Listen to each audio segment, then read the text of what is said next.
100 करोड़ रुपए तक के किकबैक्स आम आदमी पार्टी के सरगना श्री अरविंद केजरीवाल जी ने लिया है शराब घोटाले में। आम आदमी पार्टी पहली पार्टी बनी है भारत के इतिहास में जो भ्रष्टाचार में इतनी लिप्त है कि उसको भी अभियुक्त बनाया गया चार्जशीट में।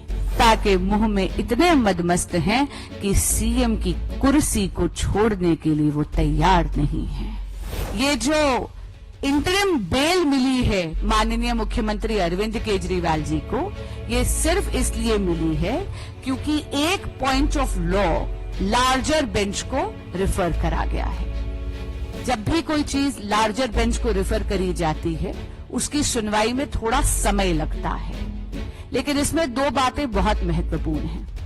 कुछ दिन पहले ईडी ने एक बहुत ही डिटेल्ड चार्जशीट कोर्ट के समक्ष रखी थी। उस चार्जशीट के तहत व्हाट्सएप चैट्स, साक्ष्य और बाकी के बाकी तथ्य देखकर ये पता चला था कि माननीय मुख्यमंत्री अरविंद केजरीवाल जी शराब घोटाले के किंग पिन हैं।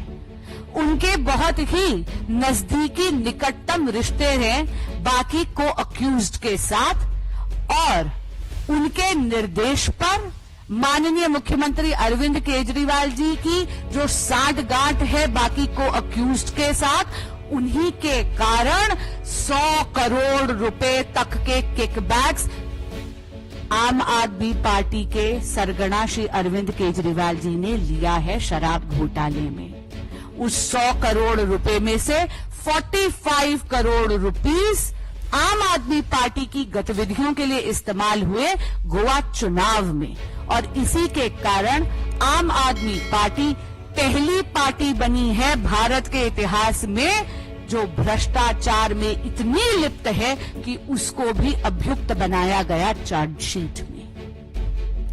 आज सुप्रीम कोर्ट ने एक और बहुत बड़ी ऑब्जर्वेशन दी है।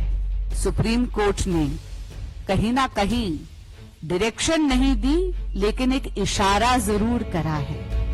सुप्रीम कोर्ट ने ये इशारा करा है कि जब भी कोई भी कॉन्स्टिट्यूशनल फंक्शनरी इस प्रकार के अपराध में लिप्त होता है तो उसको अपने पद से इस्तीफा देना चाहिए। लेकिन माननीय मुख्यमंत्री अरविंद केजरीवाल जी इन्वेस्टिगेटिंग एजेंसीज को गुमराह कर रहे हैं, अपने साथियों को भी लिप्त कर रहे हैं। कभी सौरभ भारद्वाज जी का नाम लेते हैं, कभी आतिशी जी का नाम लेते हैं, कभी दुर्गेश पाठक जी का नाम लेते हैं, पर सत्ता के मुंह में इतने मदमस्त हैं कि सीएम की कुर्सी को छोड़ने के लिए वो तैयार नहीं है। इनकी इस जिद के कारण दिल्ली में एक पॉलिसी पैरालिसिस हो रहा है, एक कॉन्स्टिट्यूशनल क्राइसिस हो रहा है।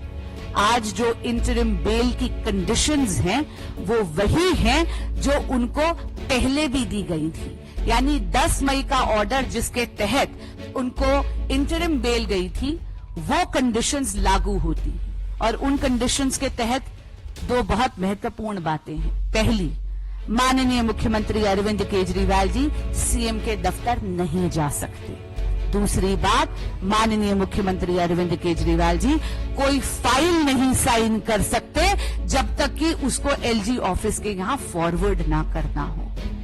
तो मैं आपके माध्यम से माननीय मुख्यमंत्री अरविंद केजरीवाल जी से पुनः अनुरोध भी करूंगी और उनको याद भी कराऊंगी कि उनकी इस जिद के कारण दिल्ली में एक टोटल पॉलिसी पैरालिसिस हो रखा है। सत्ता के मुंह में केजरीवाल जी मदमस्त है, दिल्ली की जनता त्रस्त है। उन्हें तुरंत त्यागपत्र